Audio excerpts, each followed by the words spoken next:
right. Good evening, everyone, and thank you so much for being here. My name is Dr. Therese Campbell, and I am the Chief of Community Engagement and Innovative Partnerships. So tonight we're going to be sharing round two scenarios and answering your questions. As enrollment declines and resources stretch, we have a responsibility to look ahead and plan in ways that support long-term sustainability and strong opportunities for all of our students. The Student Assignment Project, with your feedback, is designed to ensure our schools are aligned with enrollment trends and the evolving needs of our community. Please note, as we continue to say, no final decisions have been made. We are listening, refining, and shaping together. The scenarios you're about to see are based on the feedback received during round one and our building goals. Your input matters, and that's exactly why we're hosting these sessions this week. Your feedback in our feedback survey will help shape the next round of scenarios. This round of scenario feedback will close on April 12th. We've partnered with HPM Group for the SAP process. So now I'm going to turn it over to Tracy Richter to review the round two scenario details. Thank you, Dr. Campbell, and good evening, everybody. I'm glad you could join us tonight. Tonight, I'm going to walk you through some of the feedback that we had received from the first round, and then take you through some, again, some more preliminary scenarios, working towards, more conversations in the community as we go out and have specific community meetings throughout the week and then early in the next week, including virtual meetings to continue our discussion. Part of a feedback is, trying to, disseminate a lot of information out there, over 9,000 responses into our survey, which is great, and we appreciate that feedback. And working through that to come to some refinement of scenarios, and even though sometimes the scenario may not have changed, the feedback is still read and is very valuable to us, because I think that it continues to help us shape kind of where we can go, even if we didn't see quite a change in the scenario, but it can help us kind of move forward in even to continue to think about refinement in scenarios. So I don't want everybody to think that just because you don't see a change yet that it's not happening. I think it's still part of the process of, again, trying to align with the data needs, and the data needs are there, that there are that we have schools that are that the district wants to move to getting to a standardized school size, especially at the elementary grade level, that's a little bigger than some of the schools that currently exist, but also to look at the capacity and utilization of the facilities across the district. And so there's a balance across. And so I'm going to share a PowerPoint with you that should just take a few minutes to get through, to show you some of the feedback and then some of the scenarios. And then we'll be taking questions through the night. So let me pull this up really quick and make sure once again that we are able to see this. And if I can get kind of a thumbs up from somebody. Yep, you're on the screen. Okay, thank you. Okay, so let's start with some feedback. Some of the feedback that we're receiving. Sorry, you're not in presentation mode though. Okay, just trying it. Yeah, it was grinding on it. Sorry. There we go. Okay. Thank you, Sarita. Okay, so a lot of the feedback we got were around enrollment, utilization, and capacity. Now, I think that utilization came up as one of a big area of comment. And although utilization, again, and I've continued to say this in meetings and community settings, that, when we're looking at, how the district as a whole gets, finds some educational along with operational in how we utilize buildings. And oftentimes it's not kind of a magic number of what utilization number you want to get to, but it's a matter of when those seats start to accumulate across the district, and then we understand that it's more prevalent in some areas than other, and the utilization across the district gets to a point where decisions have to start being made. And so, although we do pay attention to utilization by facility, this is when the discussion of school size comes into play, and the capacity of the building and the amount of students it's able to hold starts to become a part of the conversation, because that's where funding and student and the funding for students comes in, and how the state works to fund, and then the limited federal dollars that come into our buildings. But then probably some of the more important, and all the dollars are important, but the ones that really come from the local community to help subsidize smaller size schools. Now keep in mind that on the capacity, the district 10 years ago adopted a policy around a new standard elementary when new construction or even major renovation was going to take place, that the goal was to get capacity to 900 per building. Now, we're not suggesting that every building get to 900. We know that that's not possible. But what we're trying to get to at the elementary grade level is looking at a 4 teacher per grade level kind of standard, which gets us to that, that 600 capacity that helps us then resource and staff buildings to the maximum dollars available to minimize the kind of local supplement that equalizes staffing across the district. And so, school size comes into play. Obviously, district-wide utilization, and in some areas, the utilization overall matters, but also the ability to, staff and resource and program buildings come into play when we're talking about this. And again, we saw some common perception that a well-utilized small school that's high performing should be left alone. And we talk about some school performance in here, and we do know that that's part of a criteria that we do talk about. And we do talk about school performance in here, but school performance becomes sometimes can become a slippery slope. And so we want to be sure that we're using it in the context where that we do pay attention, and we want to make sure that we're doing best for all students. And that's why there's still some refinement that has to happen in some of this in this process. One of the other big discussions was grade bands. One of the reasons that we showed grade bands in the first scenarios was to show that there are different ways to approach how we utilize facilities. And so we've got a lot of comments on this from the high school communities. We got a lot of comments around 612 configuration with some research behind that. And then also, there's questions around like what we might call sister schools. So like K2 or K3 and then 4 or 5. So maybe a primary and intermediate setting that allows us to maximize the teachers per grade level, but may keep school size roughly the same, but we can utilize our buildings better. Still with a goal that there's going to have to be some reduction of infrastructure in this district with currently 20,000 seats empty across the district. We have to manage that. And the district's going to have to manage that better. And so we still have to work toward how we're going to get the number of facilities that's going to align to the enrollment the right way to stop really stretching all resources across the district. School community and support, again, I completely agree that, what is the impact on communities and how does this work when you're working through a process like this? And again, I think, part of when we work through with communities is trying to work through situations where any decision that we make is going to be a benefit for the student. And again, part of that is looking at, proximity to schools and how many schools are in proximity to each other, and also where those students live in proximity to schools. I think that there could be perception out there that because a student lives in a boundary that's their closest school, and a lot of times that's just not the case because boundaries are pretty wide and there can be adjacent schools that we might find that there is equal access to that can build community around that. And so again, part of that discussion as we move forward, as we move into the fall and start talking about more program placement and boundary placement, how boundaries will help shape that. Part of facility expansion and constraints. Once again, as we look at expansion of schools, the investment of expansion of schools, we want to ensure that the sites are adaptable to that. We have to talk about, the construction on the site. And not only does expansion mean that we're talking about just classroom expansion, but, oftentimes when you have to put classrooms on the buildings, you're starting to look at the other support spaces in the building, like a cafeteria or administrative space, or the other ancillary spaces that can handle the enrollment when you add classrooms to the building.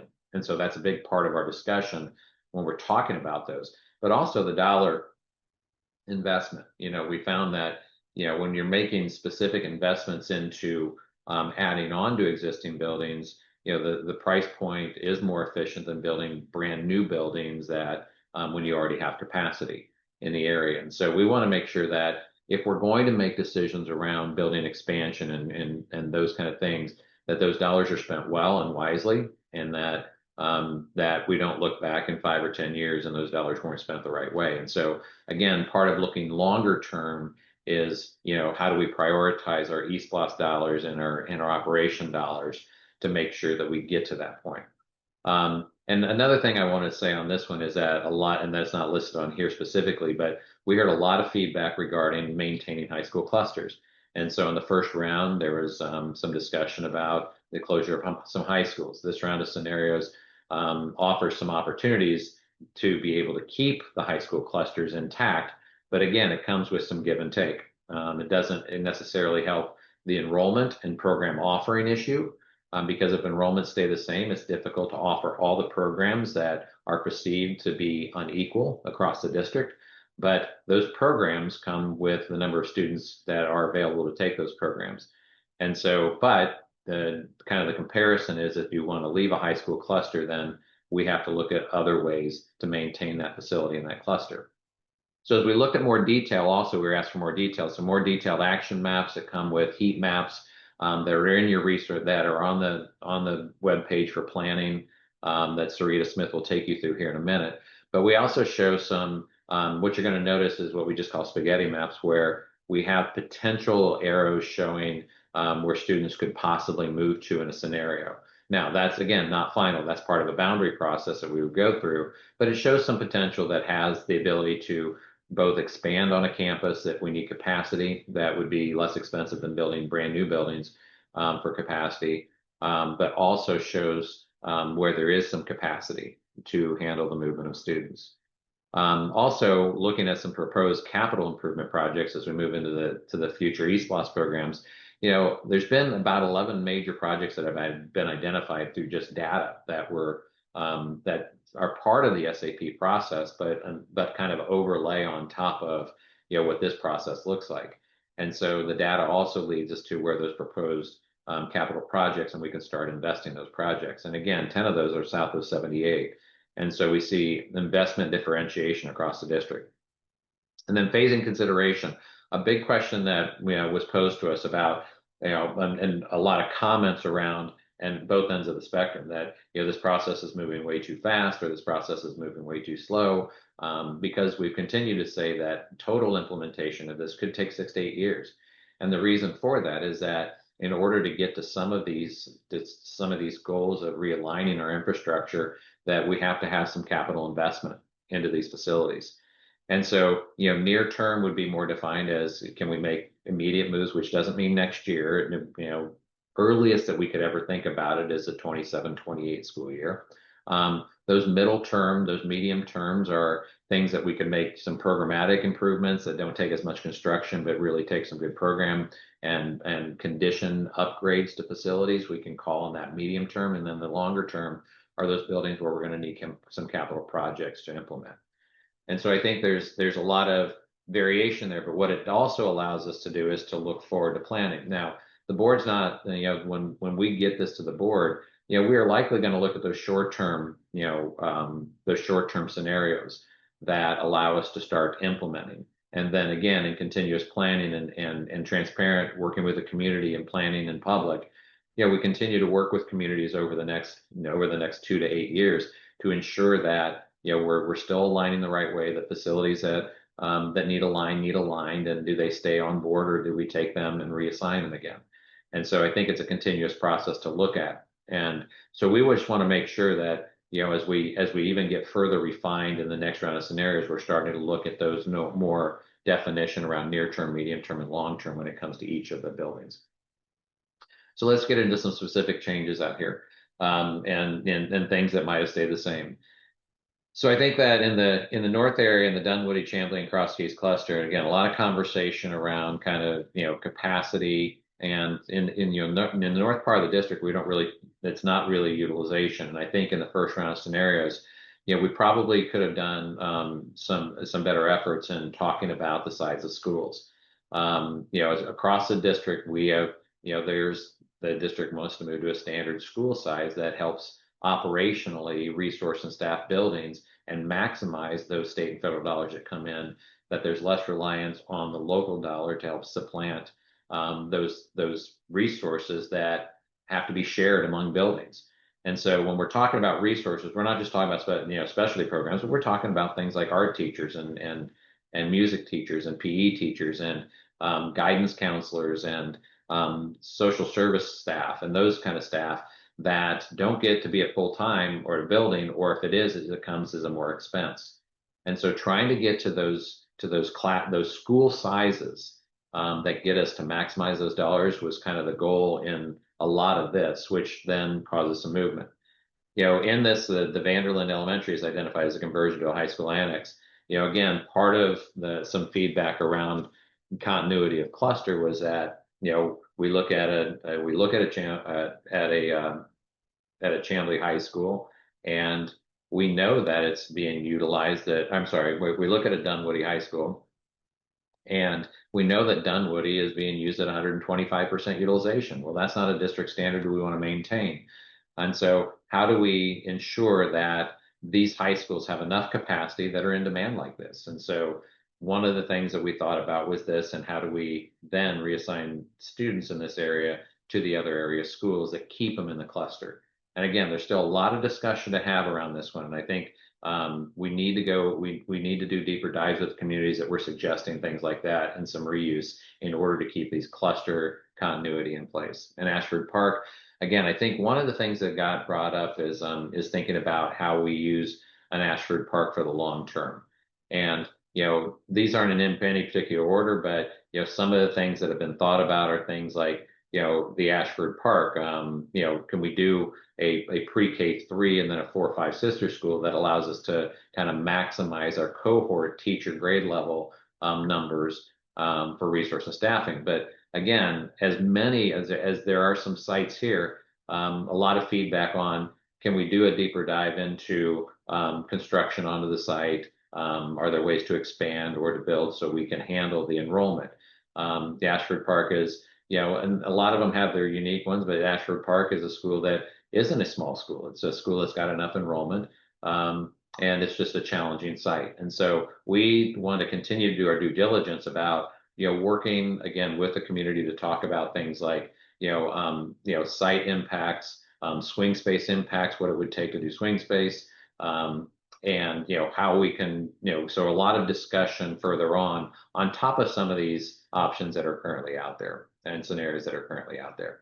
With John Lewis and Montclair and Woodward are proposed to convert to pre-K 8 schools that will feed into Cross Keys High School. Again, with the alleviation of not having a middle school feeder, how do you allow this to happen? And again, in this case, where we can make them pre-K 8 and make that happen and utilize the buildings better.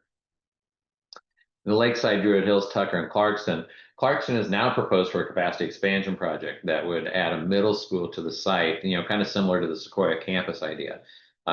No proposed capital improvement project. There's also a capital improvement project for the existing Clarkston High School. Again, just capital improvements, improving the facility. I think in this 612 conversation, I'll interject it here, the 612 conversation is really about creating a middle school and high school on the same campus and be able to share some resources in there. There is work to do around, okay, how does that work logistically? How do we separate students in the building to maintain that separation, but also allow some space collaboration and resource collaboration that allows us to maximize those resources on those sites.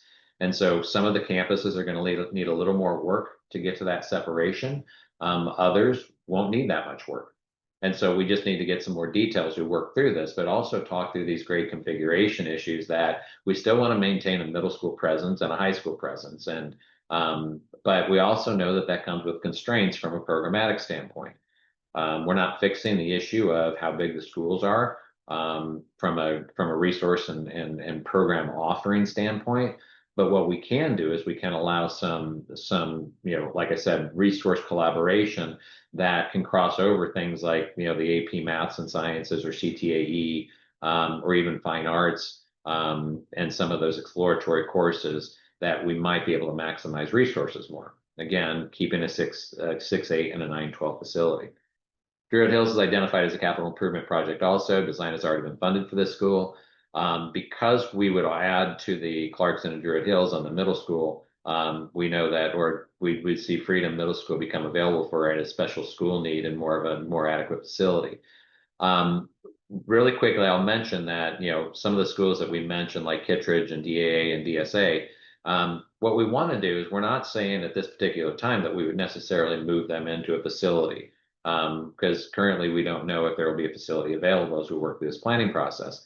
But what we also want to recognize is that these programs also have facility needs, and we don't want to ignore those facility needs. Those students have, well, they need program space improvement, they need capacity expansion in some cases. And so we want to make sure that we're just paying attention to those special programs out there to continue to attract the students they're attracting and to meet their facility needs also. From the Southwest and McNair, Cedar Grove, Columbia Towers, and Southwest DeKalb, McNair High School is proposed to convert to a 612 campus. The early learning center at Terry Mill that wasn't identified in round one is proposed to move to McNair DLA, proposed to close or to be repurposed in round one.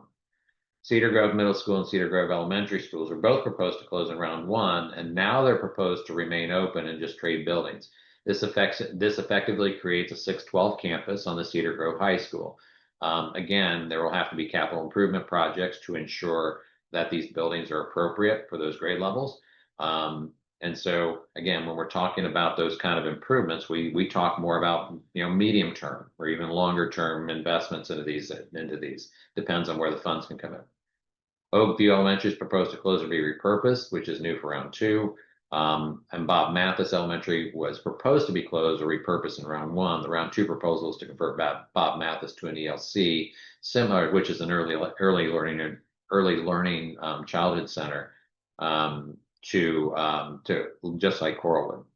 Again, Wadsworth Magnet identified as a special school needing an adequate facility. And again, what it means is that we've identified that there are needs for all schools and all programs out there when it comes to a facility. In specific change in the Southeast for Miller Grove, Lithonia, and MLK clusters, the first thing we want to talk about is Stoneview. Stoneview, had a lot of discussion around, previous East Loss discussions and funding that was available in this, where we made an adjustment where Stoneview is proposed to remain as a pre-K5 elementary school, which would mean Lithonia Middle School and Lithonia High School proposed to remain as a 6-8 and a 9-12 respectively. So in the first round, you saw that Lithonia was proposed that maybe as a closure. But not a closure, but a repurpose for middle school students, and no longer become a high school. But now it's remaining this because of Stoneview. To address the low enrollment the surrounding middle and high schools, again, we're talking a lot of seats in this area. Reconstituting those facilities as 612 campuses at Redan and Miller Grove and MLK are all proposed. Now, again, in some cases, this is an easier transition with the existing building. There's other cases like, again, I'll specifically look at like a Redan where we may have some challenges, and what does that mean when it comes to that kind of an idea? And so, again, just deeper conversations with the community to get understanding, because I know because the idea of keeping clusters open, high school clusters open, means that we have to utilize these seats more, and then share our resources more to make sure that we're getting those deeper programs that we can get, and taking advantage of that. So this makes Salem Elementary and Redan Middle School that are available for special schools or program needs. Again, you see that there's some needs out there. Farrington Elementary is proposed to close. This is a new change from round one. And then Rock Chapel Elementary would be proposed to remain open in round two. And so that is something that we brought back online, looking again at some more geography and looking at, some enrollment and capacity in the area. Rock Chapel was proposed to remain open in round two. And then, finally, we have the East, changes in the East, Stone Mountain, Redan, and then this is a little redundant, but Redan is proposed to convert to a 612 campus. And again, we've heard feedback on this, so we're going to have some deeper conversations. But remember, what we want, the idea is that we need to utilize these buildings more and get resources in these buildings. And so in this case, Redan Middle School would be available. Rock Chapel is supposed to remain open, as said before. And again, we look at programs like Elizabeth Andrews and DECA have been identified as schools that need facilities or have facility need improvement for programmatic and capacity reasons. And so just kind of keeping those in mind. And so with that, I'm going to turn it back over to Ms. Rita Smith, and she's going to walk through some of the information that is available to you from request from our survey from a data standpoint.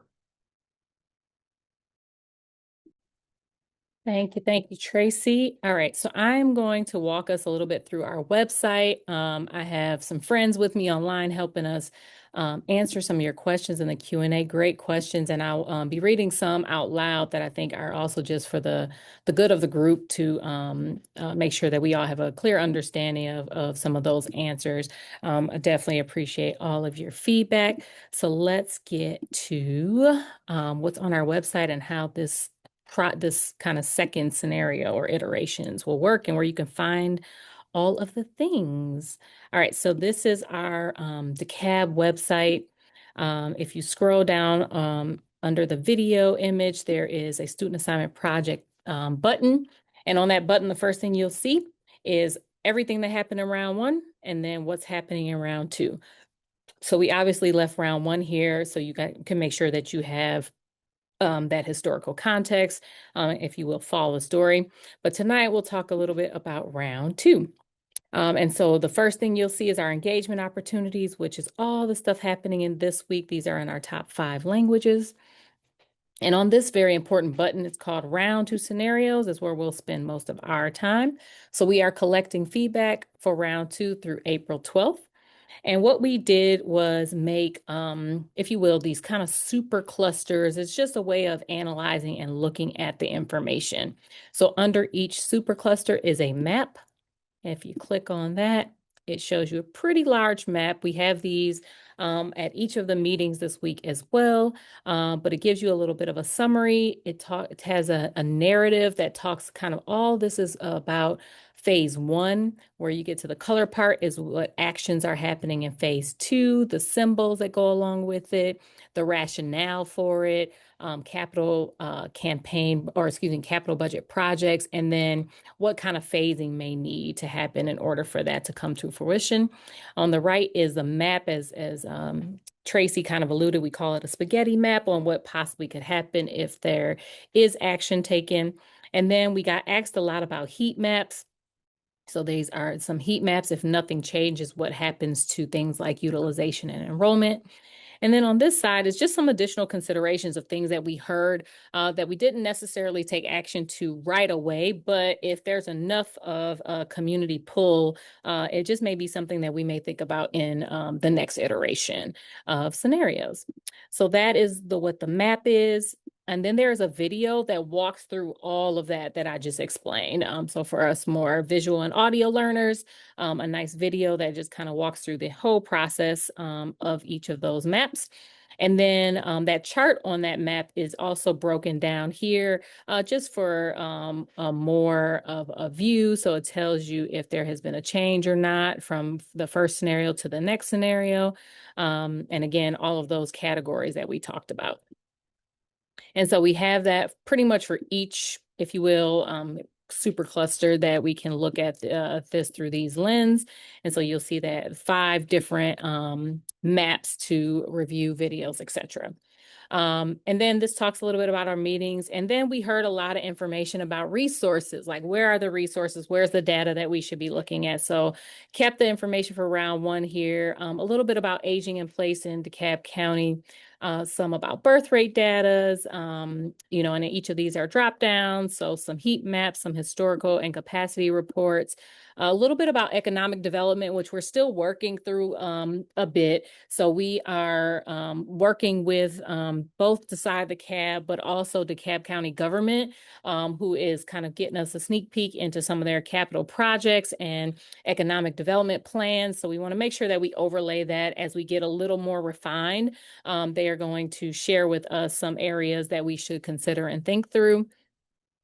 Here's some just general maps. Facility age was asked for, but something we heard a lot in the first round was, people want to see kind of the full gamut of when our investments were, additions and closures, new schools came online, enrollment trends, things of that nature. So our operations team made this historical map that you could follow. It's pretty cool. That kind of shows it over time. We got our school data metrics, which we use a lot, especially pretty heavily in that first round. So all the metrics, and we used on our school data dashboard. Just didn't want to leave out that cascading is still a factor. So we want to make sure people understood what that meant, and capacity enrollment data.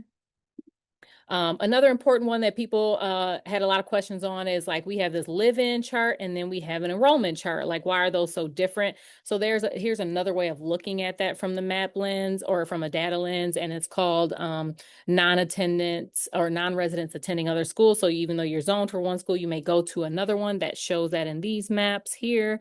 We're starting to get into a little bit of a cost avoidance. So per pupil data is here, which we report to Georgia State of Georgia Board of Education. And then a little bit of an estimate on possible cost avoidance data.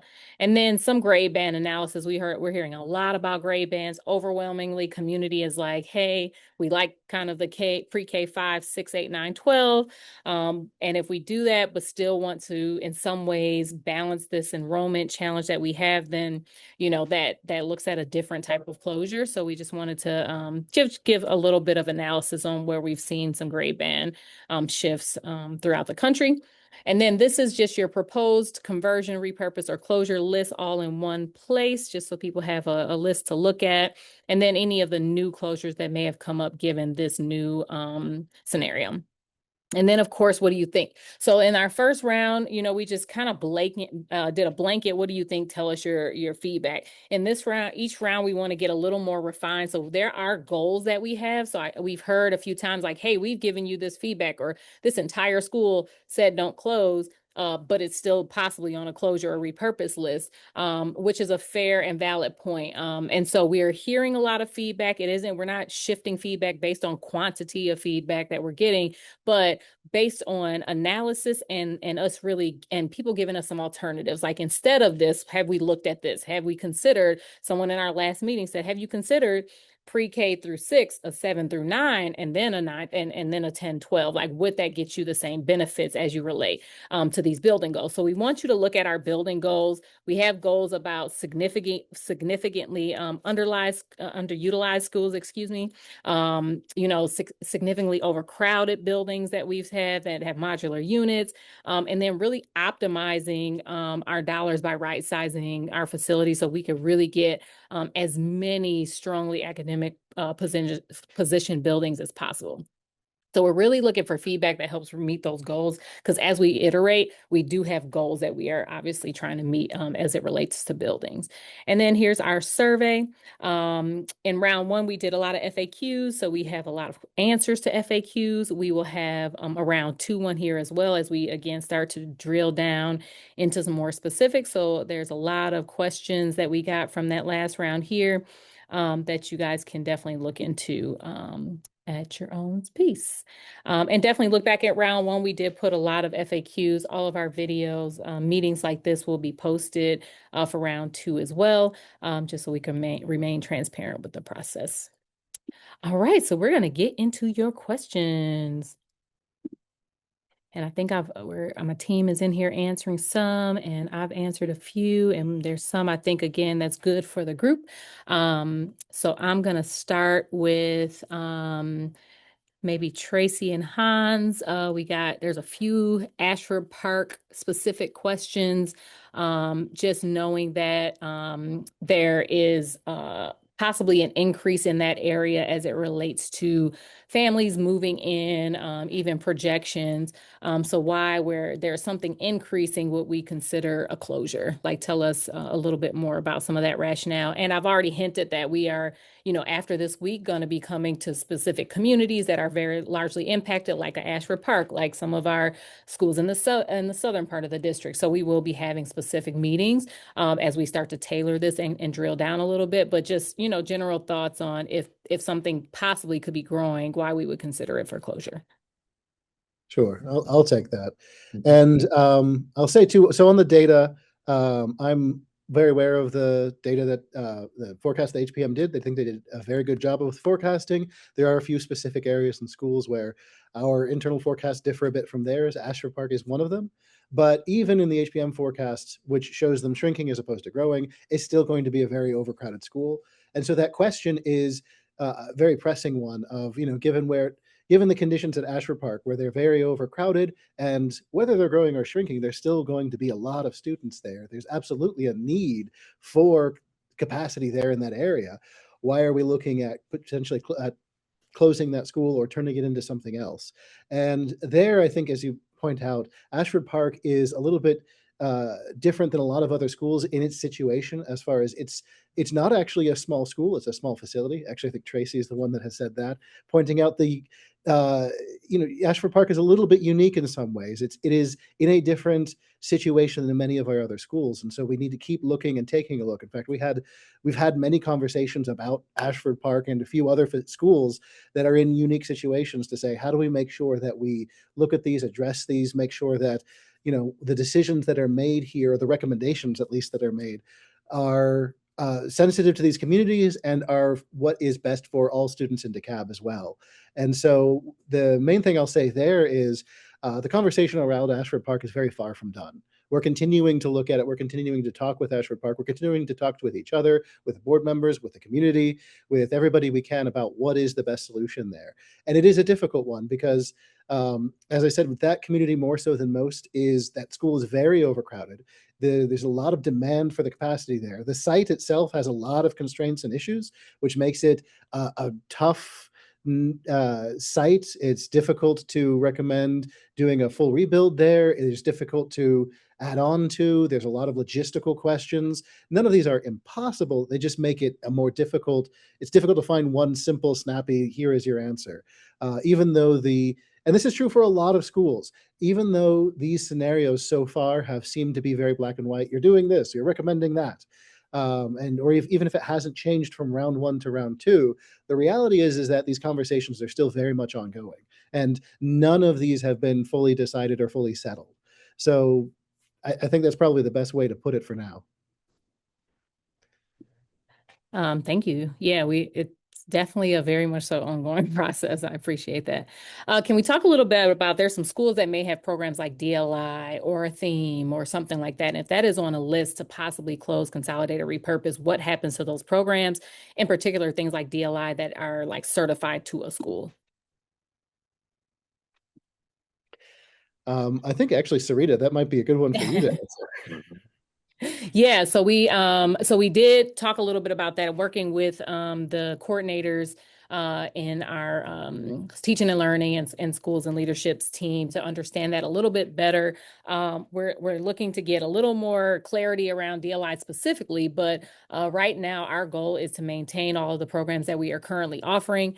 We are in the process of also doing a kind of subcommittee around evaluation of programs, because we don't really have that for all of our school choice programs, both for onboarding and sunsetting. So there's a lot of questions about, like, put more programs or develop better programs, keep people in the district heard, understand, but we need a process. And right now we don't have a process for that. It's kind of heads or tails on how programs even come to the district, like who gets to do it, where that autonomy lies. So we're working on establishing something a little more baseline and then being able to develop and add to that. But we are going to look closely at the DLI one, because there is some certification and connecting to specific school buildings that we need to talk through a little bit more with the DLI coordinators and the schools and leadership. So thank you for that question. Yeah. And, Tracy, go ahead. Oh, I was going to add on to what you were saying, just to clarify too, to make sure that everyone understands, during the implementation of whatever comes out of this, those types of programs will absolutely be part of the conversation around whether it be redistricting, moving programs, or even just, what does this look like? Those programs will absolutely be considered, yes. Thank you. Tracy, can you talk a little bit about school performance and why that isn't a metric? We hear this a lot, like, should we, let's maintain our schools that are doing well. If it ain't broke, don't fix it kind of model. Like, talk a little bit about why that's not one of the metrics as it relates to boundaries and redistricting. Yeah, I think that, as we think about performance, and again, I want to assure people that it is discussed in kind of as we talk through these things. So again, you can't ignore performance, but I think across the district, as you look at kind of what goes around performance issues, and what can happen in performance, is that it becomes a very slippery slope, and that we should recognize good performance, but we also should recognize where performance gains sometimes outperform high performing schools. And so where do you draw the line on some of the performance stuff? And it's not, again, I know that as you're looking across the board, I think the district does have does want to make sure that we're maintaining those good programs and those schools that are high performing. But again, we're also looking at how do we get to the standards that maintain high performance, and get us to the standards of facilities and the infrastructure that's necessary to continue to be both educationally strong and operationally strong.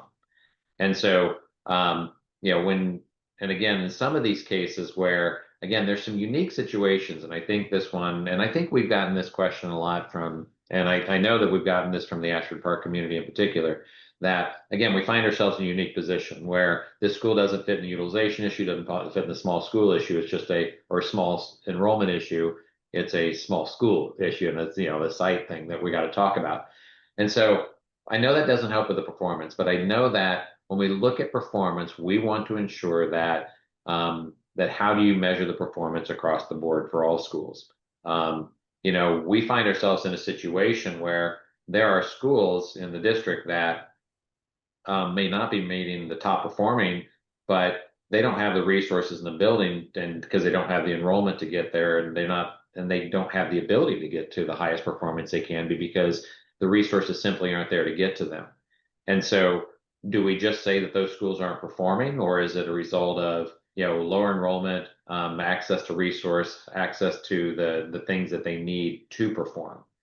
And so I think that we, as much as we consider it in our conversations around it, that when you're making decisions on performance, what happens in 5 or 10 years when maybe the performance isn't what it was? Does that mean automatically you're eligible for a closure? And I worry about that because performance sometimes is reliant on other things that stand outside our control. Things like school leadership, or sometimes a really great performing cohort of teachers, or things like that are allowing it to happen, or strong PTAs. And then what happens if that's not the case in years to come? And so again, I want to assure people that we look at it. We certainly don't ignore it.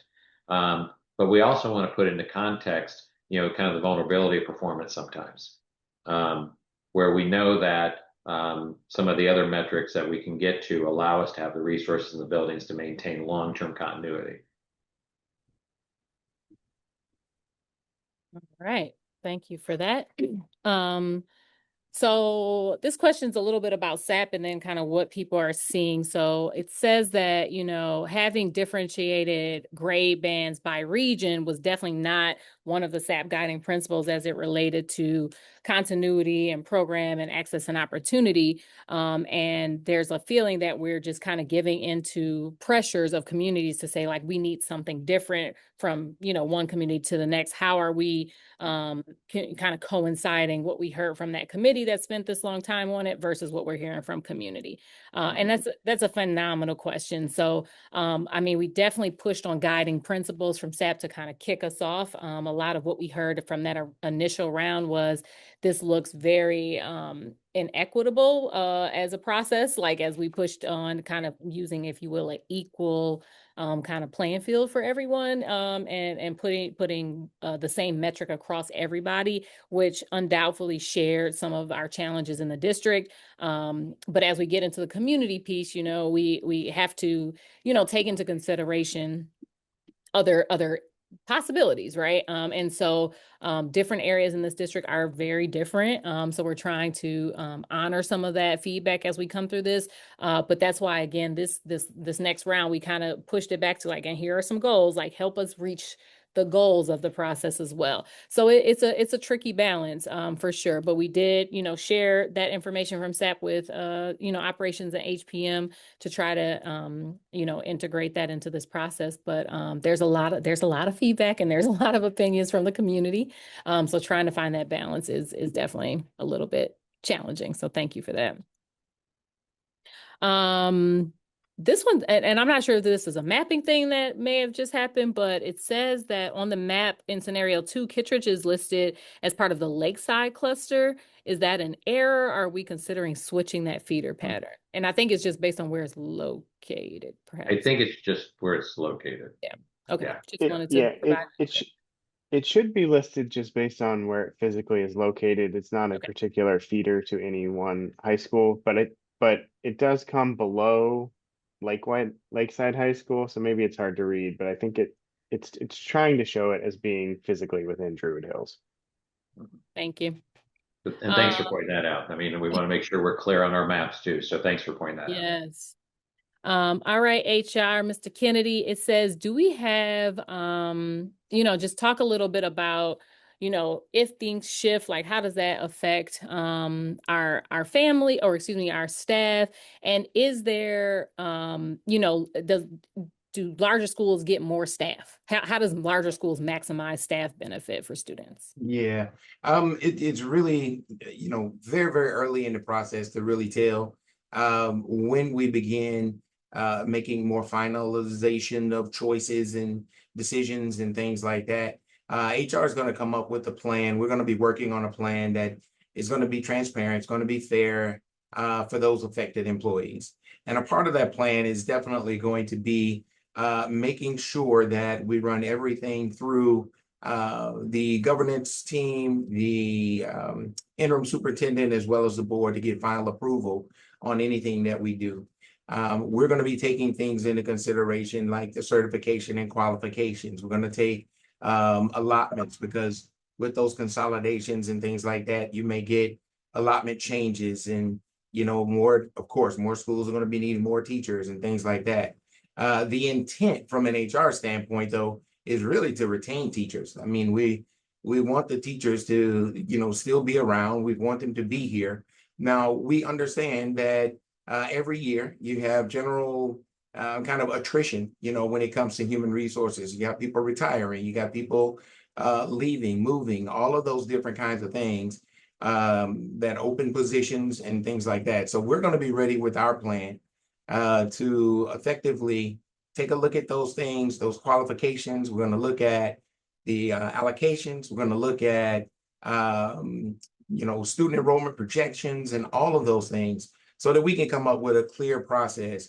Once we come up with that process, we're of course going to communicate that out to the staff as well as to the public on what that process is going to look like. So that's pretty much where we are here in human resources. And I think, Sarita, I saw a question that came up, and please forgive me, I mistakenly deleted the question, but I remember what it was. It was, I think, a staff member that was asking, I think they were saying due to low enrollment, there was a chance that they were going to be reassigned to another school earlier in the year. This year. Will we be, or will I be in that same situation next year? And what that staff member is really kind of talking about is the displacement process. When schools reach a low enrollment, of course, low enrollment means fewer classes needed, then we may need to reassign a teacher to another school or something like that. That's kind of that process. Could we be in that situation? Yes, you could. But that's a process that goes on annually, really. And we have a process that a structured process that we follow when it comes to reassignments and things like that we'll follow if that situation arises. Thank you for that. So this is a bit of a complex question. So this may be the three of us, Hans and Tracy, but it says, there are some schools that are full and offer specialized programs and, have some strong community support kind of around the fact like they're full, but they have these specialized programs. There's a lot of eagerness, if you will, to be in those. Evansdale Elementary was mentioned as one of those schools that is offering STEM, but also a French program. And it seems like there are schools, a lot of the schools north of DeKalb are being targeted to close, which they believe will poorly hurt kind of some of these kind of long-term goals that these schools have been having, like, and eventually move people away from, this inadvertent impact of possibly moving people away from school. So why are we targeting, if you will, based on the assumptions that we're targeting schools that have good programs, are full, maybe be doing well? Can we just talk a little bit about the metrics? And I know the Lakeside cluster is one we talked about a lot behind the scenes. So Tracy, if you just want to talk about the metrics a little bit, and then Hans, maybe the challenge with Lakeside and kind of that 6 schools of triangles that we kind of flop back and forth on.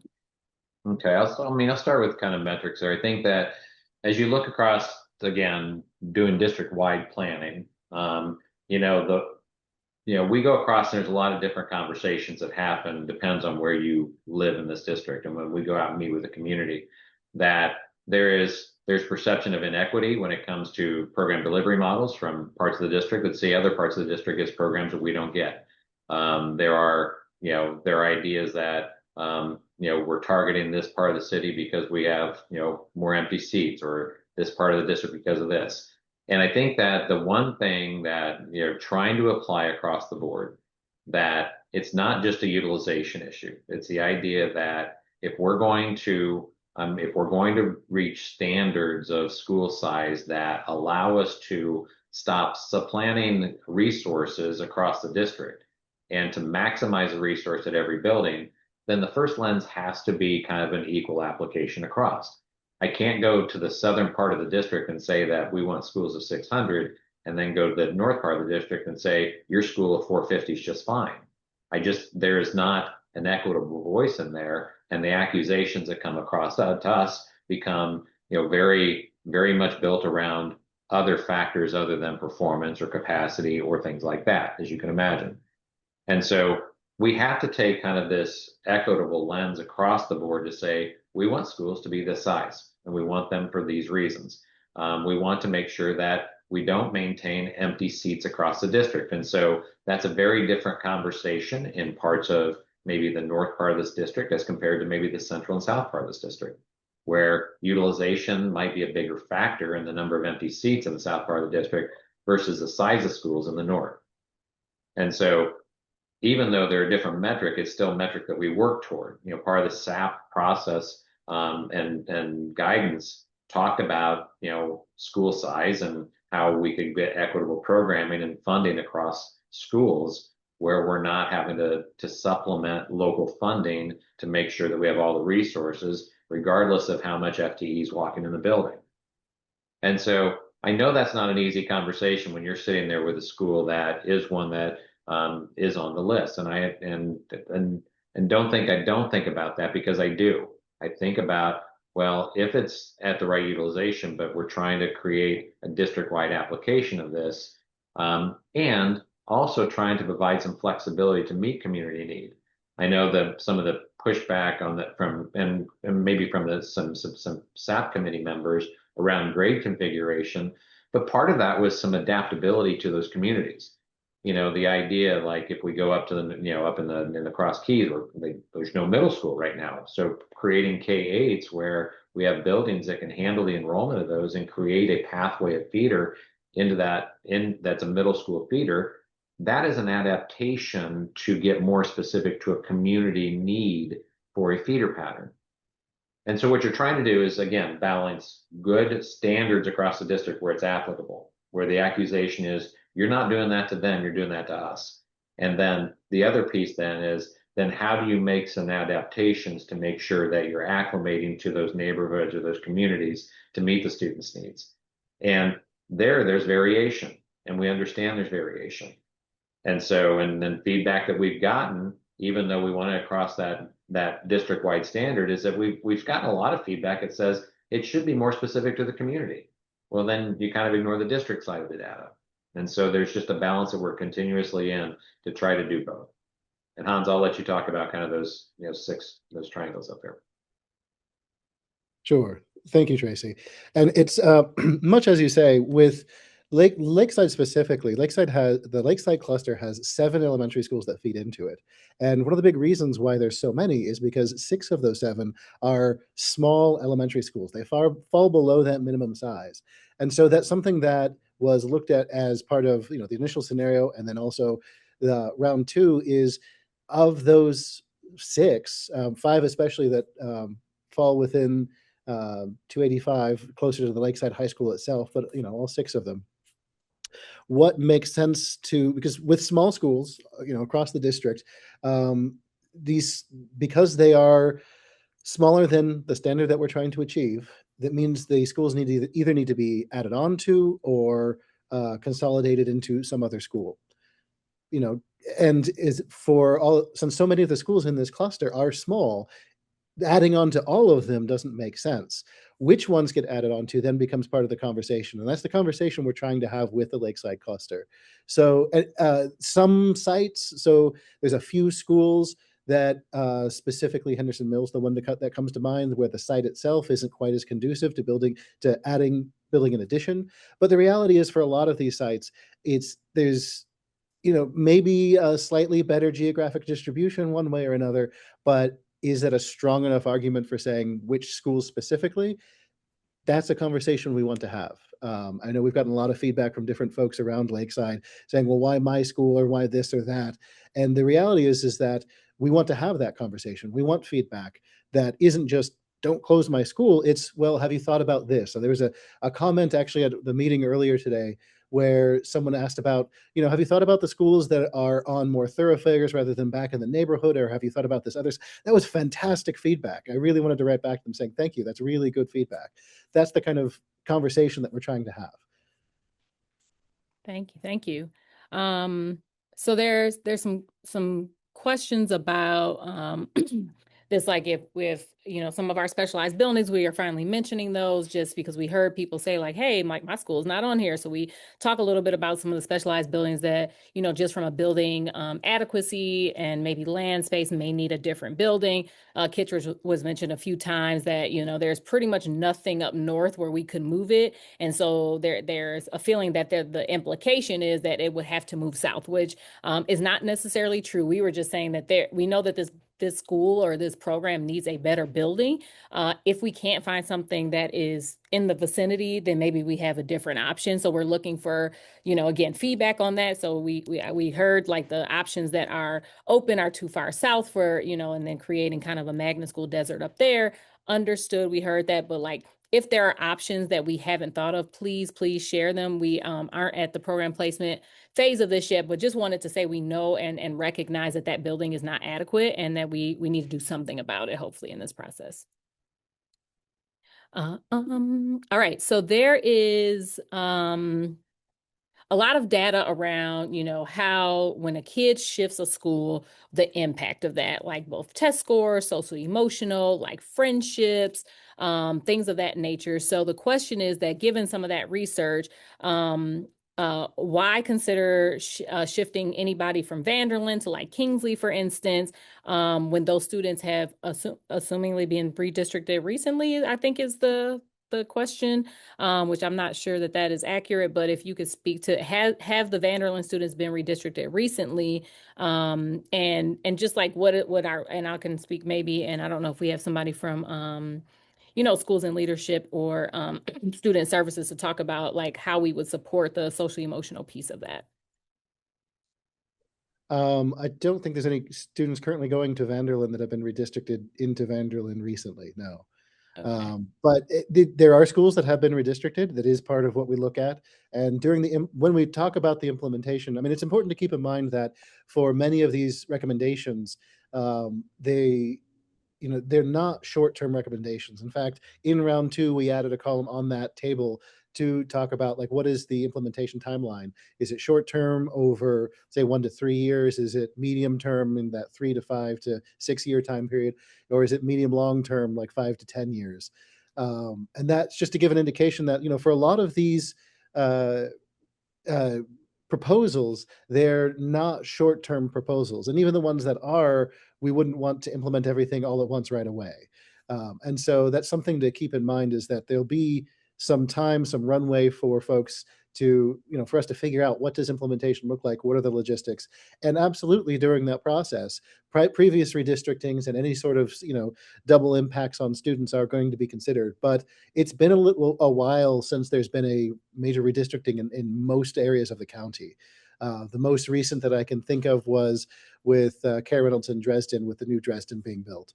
And that absolutely is something that we're considering and talking about as we're moving forward with this.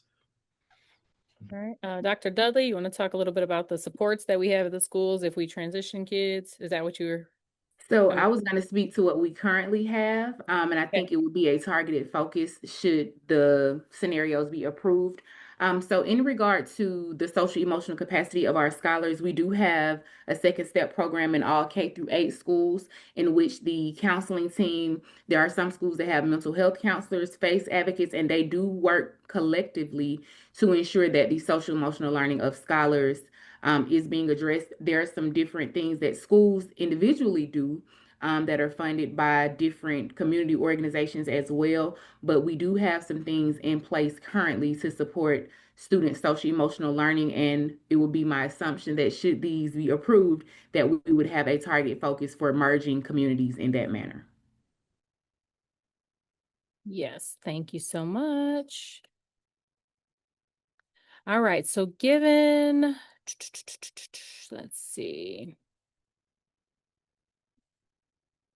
So the cluster, the Tucker and cluster map, as it relates to Brockett and Idlewood. So I think we need to first also talk about like the Idlewood. Right now we have some kids at Idlewood, like an island that's going to Smoke Rise, how that may be impacted by this process that's for you, Hans. And then, there's some questions about maybe the video and the map. So I would just suggest people to watch the map. If you find things like errors or edits that you see, please, send that to us. We're still human, so there may be some errors on something that we may have crossed our lines a little bit. But do you want to talk a little bit about, like, even though we currently have kind of an island at Idlewood attending Smoke Rise, once we actually do redistricting, that could shift, right? So if Hans, you want to talk a little bit about what that transition could possibly look like for Idlewood Smoke Rise.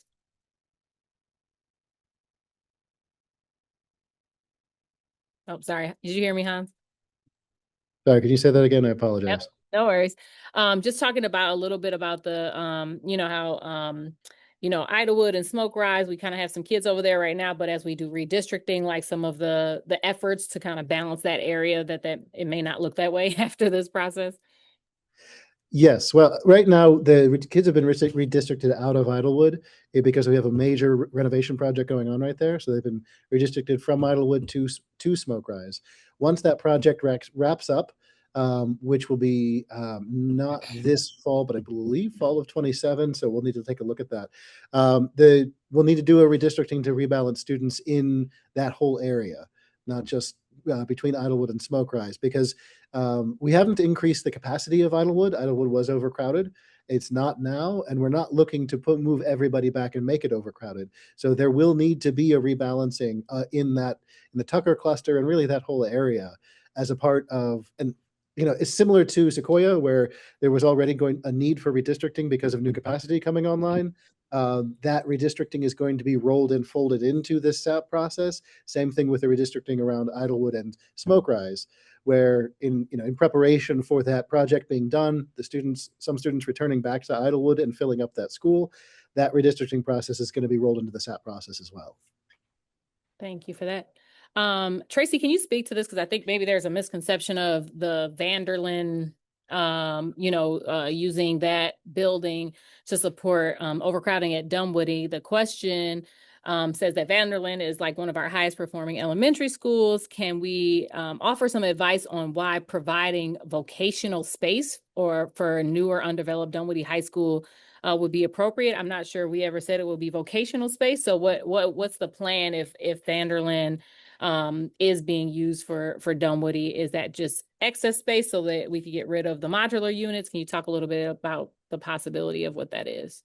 Well, I think it opens the idea of more capacity. We've never identified that it's a certain type of program or anything like that. Because I would agree that certainly an elementary would offer challenges for like CTA high school courses, but I think that buildings offer a lot of different abilities to add capacity to facilities.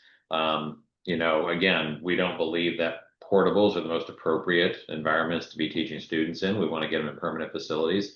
But we also know that, good quality classroom space and adjacency to the site offer a lot of benefits to that. And again, I don't want that to dismiss that we still need to have a lot of deep conversations with the Vanderlyn community about, okay, what are some scenarios that allow us to stay in the cluster, that the high school continues to be a high school that can, as best we can, again, with future high school expansion, with new construction of high schools going out there, how do we best maintain the cluster?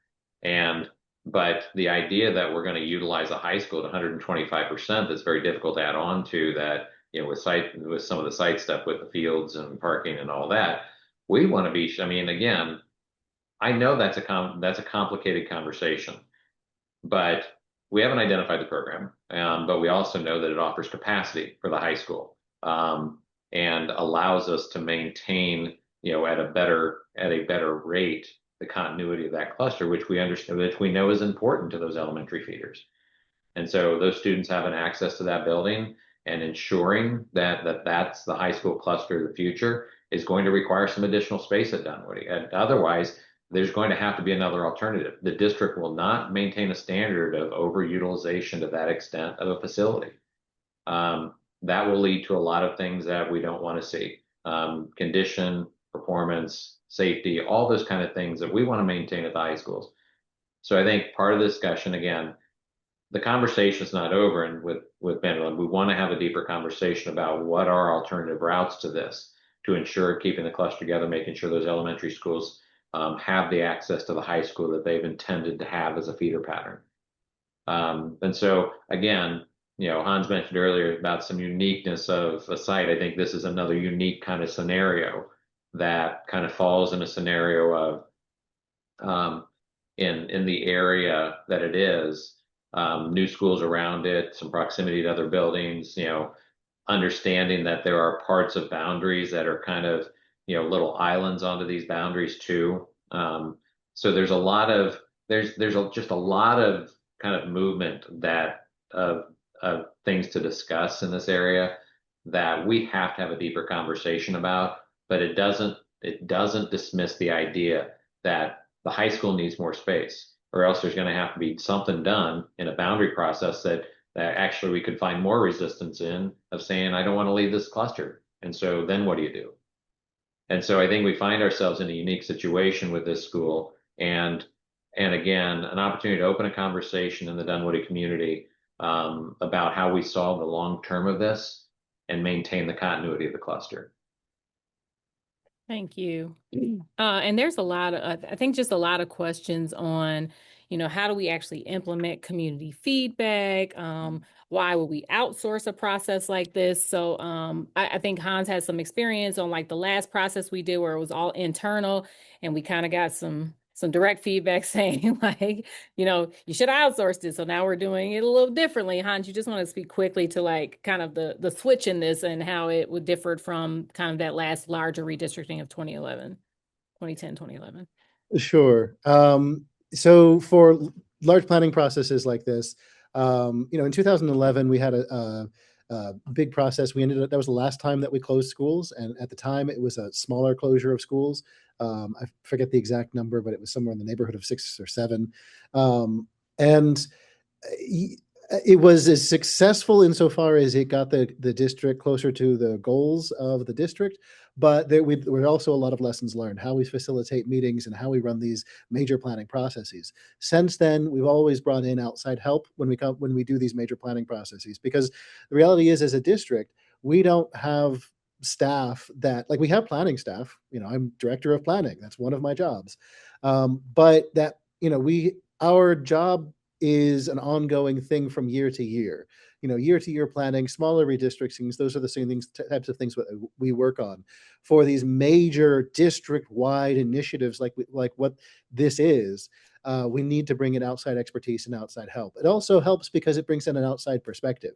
There's many conversations that we've had with our partners in other school districts and with HPM, who has a wealth of experience with other school districts, to say, like, here's what we're seeing, here's what we're thinking, and have those folks come and say, hey, have you thought about this? Or, this is what we've seen in other areas that works or doesn't work.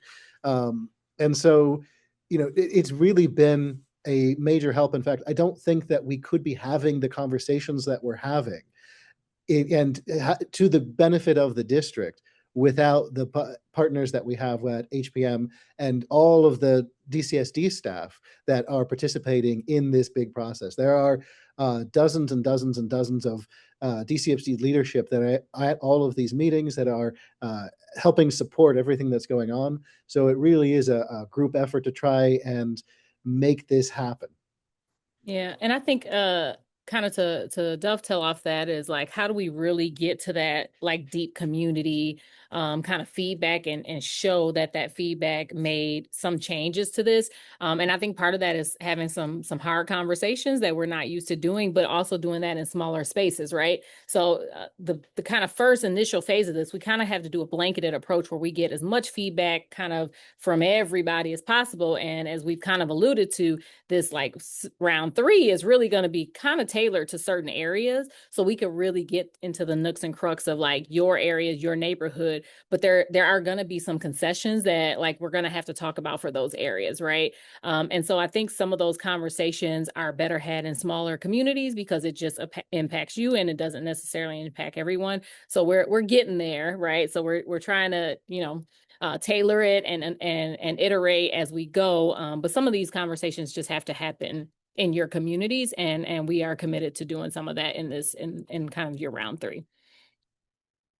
All right, so let's talk a little bit about like some of the unintended impacts, right? So Georgia has a lot of great options for schools. There's a lot of House bills and Senate bills that impact school choices for families. There is ways of moving around the district. There is charter. There is private. So what have we seen? And maybe this is for you, Tracy, just kind of in your history of doing this work with other school districts, as maybe unpopular decisions happen, do you see, you know, large shifts of families leaving to private or charters and never coming back to the district? Is there kind of a growing pains kind of transition timeline as we do things, and how have we reflected on that for this process? Well, I think there's always going to be school choice. I know Georgia kind of is in, you know, we work in states like Texas and Florida, Indiana that, you know, have really pressing kind of initiatives towards this that are the districts really face the challenges like this, and Georgia has some of that going on too. The fact of the matter is that every educational opportunity deals with the challenges that the public schools are dealing with, and that is really a look at how many students are out there and the share of students that are out there. You know, we work in districts where we've seen charter schools close. You know, the Diocese of Savannah, I can't remember how many buildings the Diocese of Savannah in a private issue and from a private school and parochial school has had to close across the state. I know that a school in Albany that I was associated with, from a parochial standpoint, was closed last year. And the process was the Savannah Diocese said, thou shalt close, and you closed. And so that school no longer exists. So private schools, charter schools are also facing the issues of how to manage their facilities from that standpoint. Now, that being said, how do you protect the school district against kind of some of that flight too? You know, the fact of the matter is that there are some people that are going to make a decision that this process or what the decision for their school does might take them to another opportunity. And we'd be sorry to see that, because I think that when the offering of as we get to, again, just deeper discussions within a community, is that, you know, what are we doing to ensure that the success of students is going to continue to be there, or where opportunities currently don't exist in part of the district, how are those opportunities going to come to light to protect against those flights to the private or charter world? So I think that we think about that during a planning process. And one of the reasons that we think about things like restructuring of facilities for early learning, for early childhood learning centers, for professional development and staff development buildings, for even some administrative functions that the district lacks in certain parts of the city, or for parts of the district, my apologies. So we're thinking about how we maintain sites for the future. You know, look, I mean, land's not going to become cheaper and sites aren't going to become more and more readily available. But how do we manage an infrastructure from a standpoint of, you know, utilizing the facilities where the need is? Or how do we make a decision that maybe we don't need the building anymore, but we're going to keep the land? Or, how do we make it so it's productive to the community, but we maintain the asset?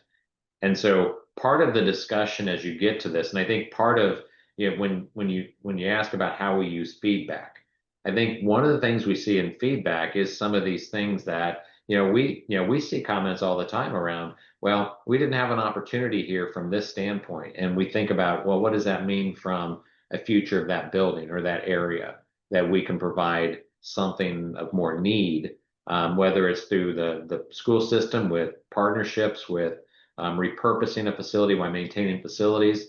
I think that's something that we think about.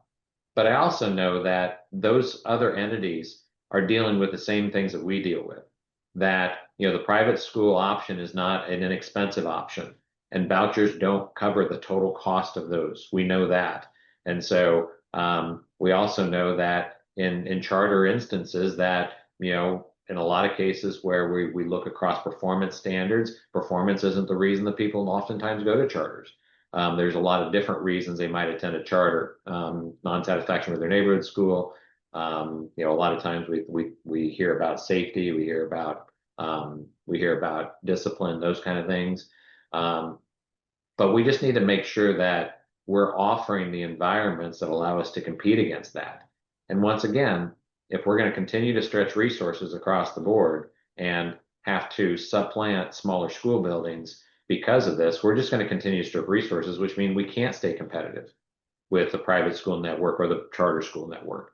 But the public schools in essence have deeper pockets than any of those. But when those deep pockets get harder to reach the dollars because they're so spread across, then those deep pockets don't mean anything. We hear a lot of feedback about, districts not spending their money wisely. We get kind of a silent group out there that talks about, our government should be building more efficient infrastructures, to not maintain that, because those people that don't touch your schools also pay taxes. And so, we hear that voice too. And so there's a lot of different things coming at us in this that includes that conversation around these other educational entities. Can you talk a little bit about maybe what you and Hofstetter have started surfacing about if a building is closed, how do we repurpose it? What would that look like for the neighborhood? How we clearly have a goal not to leave, vacant buildings in communities. What would some of those possibilities be? Well, I think that's an important conversation with the community also. I think that, when we start to move toward a more secure decision on facilities, that's when we start the discussion about, okay, what then happens to this facility? What are the needs of the community specific to that community that we can benefit, a site like this or a building like this can benefit from? And again, part of the process of short term, middle term, and long term will be just that. I've never thought, even when, in our last process, and many of you may know, and again, I don't like to compare districts, but our last process in the metro area, one of the things that we started to develop kind of midway through is the idea that we were going to have a school building repurpose committee that was focused, community focused, community, also kind of planning in public with how we do that. The district then assigned a specific person to ensure that that process would move forward and not be abandoned. And so there has to be, I think it has to be driven in some policy. I think it has to be driven in some process, but I definitely I believe it has to be driven from the community level, and making sure that, again, I don't think the district has an interest in necessarily of a long-term idea that they know that things could happen and they could come back in areas. And so there is an idea to preserve property. But how do you preserve that, not leave it empty, not just mothball it so something else can happen? Because that still costs money. And, why not repurpose it to something that has maybe a shorter midterm use that we can actually use it in the long term again for schools? All right, we have time for about two more. I think this question is actually very thoughtful. So we talked about, I think I've been answering a few questions in the Q&A, and one was like, why can't we just expand on programs? And my answer to that was that we don't have enough evidence, if you will, or data on program outcomes and not school choice. We also don't really have a rhyme or reason on how programs get onboarded or sunset in this district. So we're working on that evaluation. So to that end, the community member said, then, how are we considering different grade bands if we don't have extensive research on something like that? It's a good point, right? And these are the type of things we need to have real conversations about. So how could we offer something like a 612, but in the same vein, say we're not going to shift, offering additional programs or something like that because we don't have adequate evidence and or research. So very quickly, again, on the 612 discussion, the idea is to run a middle school and a high school on the campus. We know what middle schools look like. We know what high schools look like. I think the challenge is a facility challenge to make sure we continue to operate it as a middle school building and operate it as a high school building, just utilizing the building. School within schools have been used across the country for 50 years. The idea that we've worked in districts that have magnet schools within neighborhood schools. We've had, 15 years ago in Philadelphia, I saw half of the school being used by a charter, the other half by the public school. And so it's a matter of the facility issue. It's not necessarily a grade band combination, although the idea of less transitions when students are more familiar with a site or adapted to a site, that the regression to the next grade level then reduces. Research does show about building transition and regression and building transition. And so when they become familiar, now again, one thing that we've identified in full transparency, that there's not a lot of research on blended 612s. There's more on 712 because that seems to be more of a model, mostly because science as a math courses pushed down into 7th and 8th grade now. But the evidence even in 712 is around that 8th grade year, about performance issues in that 8th grade year. And so when you know research like that, then you start to direct your resources to get in front of that. But we also know that there's been some pretty good evidence that pre-K 8 buildings can be successful in more urban settings. And the reason for that, it keeps middle schools smaller, which tends to be an exit point for a lot of public school districts, is that middle school grade, because of that middle school concept of 6 through 8 together. And a pre-K 8 offers a little less enrollment, but again, it offers less program availability because you don't have the students to offer all the programs for exploratory coursework, foreign languages, more music programs, more fine arts programs. PK 8s don't tend to compete outside their school. They're more intramural sports, those kind of things.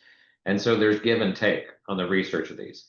So I don't take the grade configuration lightly, and never have, and I don't think grade configuration is always the capacity fix. But I think in maintaining the high school clusters, we have to maintain these buildings and utilize these buildings better. And if we can operate them as middle schools and as high schools with proper separation and proper coordination of resource and staffing, and site coordination, which could include pickup or drop-off times and dismissal times and athletic times, all that can be coordinated. So I think there's some conversation to have around it. But if it's a direction that is very uncomfortable, then we need to solve, then we have to make another choice. But it still doesn't resolve some of the issues of a lot of empty seats in some parts of the city or the district. All right. So as we can see, very complex challenges that we have to look for. And as Tracy kind of alluded, there are very, very different parts and different needs in different parts of our district. So trying to balance that is an ongoing challenge. So we will continue to obviously do this work with you all. There's some questions we didn't quite get to, but just like in round one, we will pull all these and answer them on the FAQ portion of our website. You'll see that right under where you take the survey. So we'll start digging into those. And again, this kind of next round after this will be a little more tailored, right, to your community, your area. So we could really have kind of our expertise in the room and talk you through as we kind of think through this next round. And we'll try to get to you guys before we develop the next round, right? So we can really get some of this input that we're hearing from the survey and drill down a little bit into that and get some real ideas from you guys as we kind of process. So we'll have a little more leadway and a runway through this next round, so we could really think through this a little bit broader and a little bit more tailored to some of your specific community needs. All right, so we will make sure we get that stuff online. I will have Dr. Campbell close us out. Thank you so much, Sarita. And thank you all for engaging with us tonight. Your voice really does matter and will inform our next steps. We're indeed listening, refining, and shaping together. So please continue to stay engaged. Have a great night, everyone.